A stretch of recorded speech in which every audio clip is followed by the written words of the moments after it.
విశాఖపట్నంలో వైశాఖేశ్వర దేవస్థానానికి ఎవరో గోవునిస్తే ఆ గోవు గడ్డి తినడం మానేసి అదే పనిగా బాధపడుతుంటే ఏమైందని పశువైద్యుల్ని తీసుకొస్తే దాని కడుపులోకి కన్నం పెట్టి చూస్తే ఇక అది బ్రతకదండి, అన్ని కవర్లు తీయడం వీలు లేదన్నారు. అవి జీర్ణం అవక దాని కడుపు అంతా ప్లాస్టిక్ కవర్లతో నిండిపోయి. ఎందుచేత? పాపం దానికి చెయ్యి లేదు, అది మూట విప్పి తినలేదు. మల్లె పువ్వులు తెచ్చినా ప్లాస్టిక్ కవరే, మామిడి పండు తెచ్చినా ప్లాస్టిక్ కవరే, కాయగూర తెచ్చినా ప్లాస్టిక్ కవరే, ఆఖరికి ఇంట్లో ఉన్న తుక్కు పారబోసినా ప్లాస్టిక్ కవరే.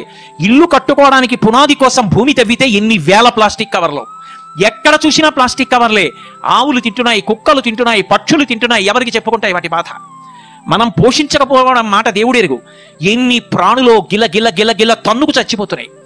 కనీసంలో కనీసం ఒక సైను బట్టతో తయారు చేసినటువంటి బట్ట సంచి 10 రూపాయలు ఉంటుంది. మడిస్తే చిన్నదైపోతుంది, జేబులో పెట్టుకుని వెళ్ళిపోవచ్చు. ఓ చిన్న సంచి పట్టుకెళ్ళి కావలసిన వస్తువులను అందులో తీసుకురావడానికి కూడా ప్రభుత్వం పరిశీలించి ప్లాస్టిక్ కవర్ పట్టుకెళ్లిన వాడి మీద అపరాధ రుసుము వేస్తే తప్ప మారరు అన్న స్థితి వస్తే దేశం ఎప్పటికీ బాగుపడుతుంది. ఎప్పటికీ ప్రకృతి మాతకు నీరాజనం. శుష్క వేదాంతం వల్ల ఈ ఆచరణ సాధ్యం కాని విషయాలు ఎన్ని వల్లిస్తే మాత్రం ప్రయోజనం ఉంటుంది? ఒక్క కుటుంబంలో ఒక్క వ్యక్తి నేను ప్లాస్టిక్ కవరిక నా జీవితంలో ముట్టను అని చేతి సంచి పట్టుకెళ్ళడం. పూర్వం ఇంట్లో చేతి సంచి తీసుకొచ్చి పెట్టేవారు.